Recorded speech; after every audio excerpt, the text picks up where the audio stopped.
Bismillahirrahmanirrahim. Assalamualaikum warahmatullahi wabarakatuh. Innal hamdalillah nahmaduhu wa nasta'inuhu wa nastaghfiruh wa na'udzubillahi min syururi anfusina wa sayyiati a'malina wa ba'du. Sahabat sekalian, kali ini kita akan membahas sebuah tema yang menarik dari kitab yang ditulis oleh Imam An-Nawawi, kitab Riyadhus Shalihin, tepatnya bab yang ke-14, yakni babul iktisadi fit ta'ah. Bab sederhana dalam ketaatan. Nah, sahabat sekalian, ini adalah bab yang cukup menarik karena selama ini kita mendapatkan kajian-kajian bahwa sebagai muslim, sebagai mukmin, kita dianjurkan untuk memperbanyak pundi-pundi kebaikan yang akan mengantarkan kita kepada jannahnya Allah atau menggapai ridhonya Allah Subhanahu wa taala. Tapi meskipun kita diperintahkan dalam beragama ini untuk maksimal dalam hal kuantitas ibadah dan kualitas ibadah, tapi tetap saja agama kita ini adalah agama yang tawassut, agama pertengahan, agama yang sederhana, agama yang memposisikan kita sebagai manusia ini benar-benar tidak dalam posisi terbebani berlebihan, apalagi sampai menzalimi diri, keluar dari fitrah hanya demi untuk beramal sebanyak mungkin. Inilah menariknya agama kita, seimbangnya atau tawazunnya agama kita ini, sahabat sekalian. Nah, untuk membahas hal ini, ada beberapa potong ayat dan hadis Rasulullah yang menjelaskan tentang anjuran kita untuk sederhana, tidak terlalu berlebihan dalam beribadah ini. Sebagai dalil atau landasannya adalah firman Allah Subhanahu wa taala dalam surat Toha ayat yang kedua, ya. A'udzubillahi minasyaitonir rajim. Toha ma anzalna 'alaikal qur'ana litashqa. Toha itu ayat 1, ayat 2-nya ma anzalna 'alaikal qur'an litashqa. Ya. Quran ini kami turunkan kepada engkau tidak untuk litashqa. Ya, tidak untuk memberatkan. Jadi ayat ini menjelaskan kepada kita bahwa at-tawassut, ya, sederhana fil ibadah, dalam hal beribadah itu ibqa'ul linnas. Dia akan membuat kekalnya jiwa atau tenangnya jiwa ini. Ada. Kemudian wadaf'an lil mulul. Dia juga bisa menolak al-mulul. Mulul itu artinya adalah kebosanan. Jadi sederhana dalam beribadah itu bisa membuat jiwa ini tenang, jiwa ini kekal, kemudian juga bisa menolak al-mulul. Al-mulul sekali lagi kita artikan sebagai kebosanan. Nah, sahabat sekalian, ayat ini turun berkenaan dengan suatu ketika ada sekelompok orang Quraisy itu berkata, ya, kepada musyrik Quraisy itu, dia berkata, apa kata mereka kepada Rasul dan para sahabat? Ma unzila hadzal Qur'an ala Muhammadin illa liyashqa. Quran ini tidak lain diturunkan kepada mereka, kepada Muhammad ini, ya, kepada Muhammad, dan tentunya juga nanti untuk para sahabat yang mengikuti beliau, tidak lain illa liyashqa. Mereka hanya untuk memberatkan saja. Ya, karena di situ berisi perintah-perintah, berisi larangan-larangan yang mesti ditinggalkan, perintah yang mesti dilakukan. Maka tidak lain kecuali Quran ini diturunkan hanya untuk menambah beban, memberatkan. Begitulah kira-kira tuduhan dari kafir Quraisy ini kepada Nabi Muhammad sallallahu alaihi wasallam. Kemudian turunlah, ya, oleh karena tuduhan ini, fa anzalallah, maka Allah Subhanahu wa taala menurunkan ayat yang kita bacakan tadi, tepatnya di surah Toha ayat 2, ya, 1 dan 2. Toha ma anzalna 'alaikal qur'ana litashqa. Ya, kami tidak akan turunkan Quran ini untuk memberatkan engkau, tidak sama sekali. Illa, ya, ini tafsirnya, illa tazkiratan liman yakhsha. Nah, ini tafsir ayat belayat namanya. Di ayat 3 Allah menafsirkan illa, melainkan Quran itu diturunkan adalah tazkiratan liman yakhsha. Pengingat, ya, bagi orang-orang yang takut. Nah, untuk menafsirkan ini, para mufassirin, pertama Qatadah, dia mengatakan arti dari ma anzalna 'alaikal Qur'ana litashqa illa tadhkiratan liman yakhsha tadi adalah la wallahi ma ja'alahu syiqa. Tidak, demi Allah. Allah tidak menjadikan Quran ini untuk membebani, untuk memberatkan, untuk menyakitkan. Walakin akan tetapi ja'alahu rahmatan wa nuran wa dalilan ilal jannah. Melainkan Quran ini Allah turunkan, dia ingin jadikan dia sebagai rahmat, sebagai cahaya, sebagai dalil ilal jannah, untuk menuju surganya Allah Subhanahu wa taala. Kemudian para mufassir yang lain, dalam hal ini adalah Mujahid, dia justru menafsirkan ayat ini dengan ayat lain, yakni di surah Al-Muzammil ayat 20. Apa tafsirannya? Maksud dari ma anzalna 'alaikal Qur'ana litashqa illa tazkiratan liman yakhsha itu sesuai kata Mujahid dengan firman Allah. Ya, di surah Al-Muzammil ayat 20, faqra'u ma tayassara min. Faqra'u ma tayassara min. Maka bacalah oleh kalian apa yang paling ringan, apa yang paling mudah dari Al-Qur'an tersebut. Nah, inilah tafsiran dari ayat yang kita bacakan tadi. Kemudian waqala ta'ala, Allah Subhanahu wa taala juga berfirman di surah lain, ya tentunya di samping surah Thaha tadi, dan ini juga menjelaskan tentang betapa agama ini sebenarnya tidak memberatkan kita gitu. Yuridullahu bikumul yusra wala yuridu bikumul usra. Nah, ini sangat populer kita dengar ketika bulan Ramadan ya, karena ini berkaitan dengan ibadah puasa. Allah itu menginginkan kepada kalian yusra, kemudahan. Wala yuridu bikumul usra. Tetapi Allah itu tidak menginginkan, menghendaki kepada kalian itu al-usra. Ya, kesulitan. Ya, keberatan.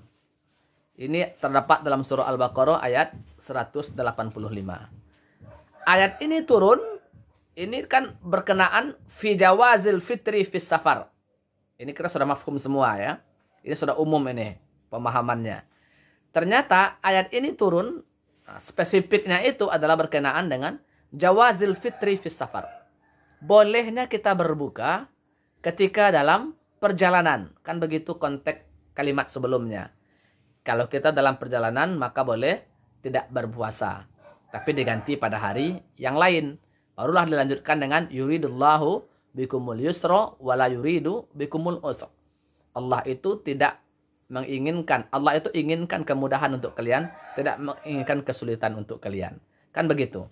Walaupun seperti itu, tapi juga ada mufassir mengatakan wahiyya ammatun fi jami'i umuriddin. Ini juga berkaitan dengan umum ya, tidak hanya khusus masalah ibadah puasa saja, tapi juga umum untuk seluruh urusan dalam hal agama ini, bahwa sebenarnya Allah tidak menginginkan kesulitan atau kesukaran atau kesakitan untuk kita dalam hal beragama ini. Sesuai juga dengan firman Allah ya di surah Al-Hajj ayat 78. A'udzubillahi minasyaitonirrajim. Wa ma ja'ala 'alaikum fid-dini min haraj.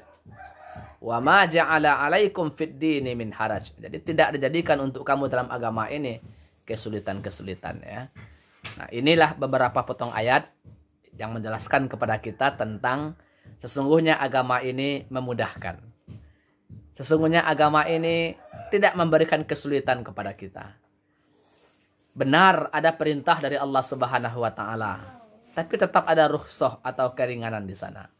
Benar ada larangan dari Allah Subhanahu wa taala, tapi itu bukan untuk memberatkan. Demi Allah itu semua adalah untuk kebaikan kita. Nah, mengenai tawassud ini sebenarnya banyak hadis. Ya, mengenai sederhananya dalam beribadah ini banyak hadis yang menjelaskan. Dan dikutip ya hadis ini oleh Imam An-Nawawi dalam kitabnya Riyadhus Shalihin bab ke-14 ini. Namun pada kesempatan ini saya hanya akan menyampaikan satu potong hadis yang juga sudah populer ya, hanya sekedar mengingat-ingatkan kita tentang betapa agama ini memudahkan, tapi jangan dipermudah. Agama ini tidak terlalu menyulitkan, tapi jangan dianggap-anggap enteng, kan begitu. Nah, hadisnya adalah Wa an Anasin radhiyallahu anhu qala. Dari Anas, semoga Allah meridhoinya, dia berkata, Ja'a salasatu rohtin ila buyuti azwajin Nabi sallallahu alaihi wasallam. Datang 3 orang ya ke rumah istri Nabi sallallahu alaihi wasallam. Yas'aluna an ibadatin Nabi sallallahu alaihi wasallam. Ya, mereka bertanya tentang ibadah Nabi sallallahu alaihi wasallam. Falamma ahbiru, maka ketika disampaikan kepada mereka tentang ibadah Rasul, ka'annahum taqallu, maka seolah-olah mereka ini saling mengatakan itu adalah ibadah yang taqallu ya. Taqallu ini kan dari kata-kata qalil ya. Taqalluha. Ibadah yang mereka anggap sedikit gitu. Wa qalu, kemudian mereka berkata, Aina nahnu minan Nabi sallallahu alaihi wasallam. Lalu di mana posisi kami dari Nabi sallallahu alaihi wasallam? Qad ghufira lahu ma taqaddama min dzambihi wa ma ta'akhkhar. Di mana diampuni dosa yang telah berlalu, kemudian juga dosa-dosa yang akan datang. Qala ahaduhum, salah seorang dari mereka berkata, Amma ana, adapun ana, fa usallil lail abada. Aku salat malam selama-lamanya. Artinya semalam suntuk itu saya melaksanakan ibadah salat. Wa qala al-akhar, yang lain lagi atau yang nomor 2 berkata, Wa ana asumud dahr. Sementara aku puasa sepanjang masa. Wala uftir, aku tidak pernah berbuka. Wa qala al-akhar, yang lain lagi berkata atau yang ketiga berkata, Wa ana a'tazilun nisa, aku menjauhi perempuan, menjauhi wanita. Fala atazawwaju abada, aku tidak menikah selama-lamanya. Faja'a Rasulullah sallallahu alaihi wasallam ilaihim, maka Rasul datang kepada mereka sallallahu alaihi wasallam. Faqala, lalu dia bersabda, Antumul ladzina qultum kadza wa kadza? Kaliankah orangnya yang berkata begini tadi? Amma wallahi inni la akhsyakum lillah. Demi Allah, aku ini adalah orang yang paling takut kepada Allah. Wa atqakum lah, dan aku orang yang paling bertakwa di antara kalian kepada Allah Subhanahu wa taala. Lakinni, akan tetapi aku asumu wa uftir. Aku puasa, aku juga berbuka. Wa usolli wa arkud. Aku sholat, tapi aku juga ada istirahat. Wa atazawwajun nisa, dan aku juga menikahi wanita. Faman raghiba an sunnati falaysa minni. Maka barang siapa yang benci terhadap sunnahku, maka dia bukanlah golonganku atau bukanlah termasuk umatku. Hadis ini dirawikan oleh Imam Bukhari dan Imam Muslim, atau disebut juga dengan muttafaqun alaih. Nah, sahabat sekalian, coba kita lihat ya. Ada 3 orang yang begitu bangga menceritakan amal mereka kepada Rasulullah.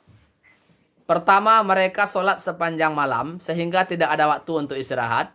Yang kedua, puasa setiap hari, ya, setiap hari berpuasa.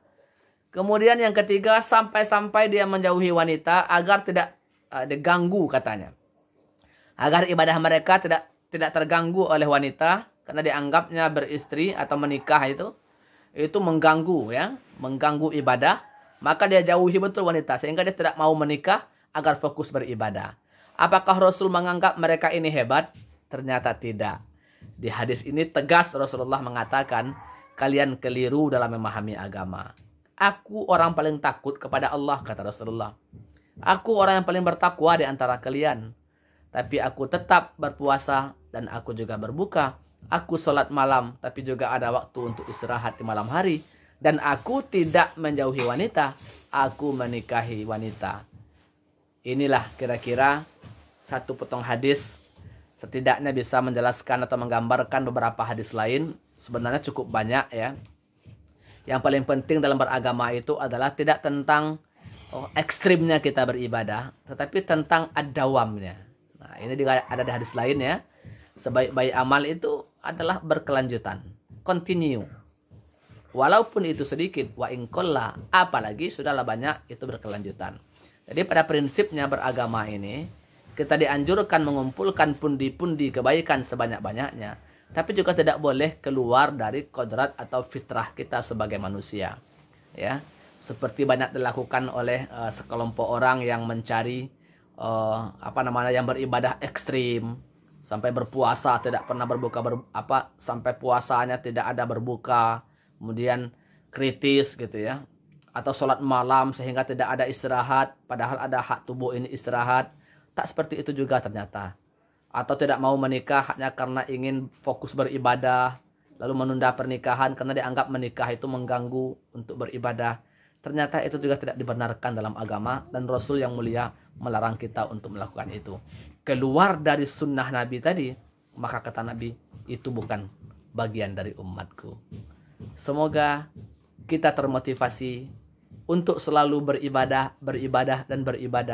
namun tetap dalam konteks tawasud, tetap dalam konteks tawazun, sederhana, seimbang, ya tidak terlalu berlebihan dalam beribadah, tetapi ibadah kita mesti ad-dawam, berkelanjutan atau berkekalan. Semoga bermanfaat. Assalamualaikum warahmatullahi wabarakatuh.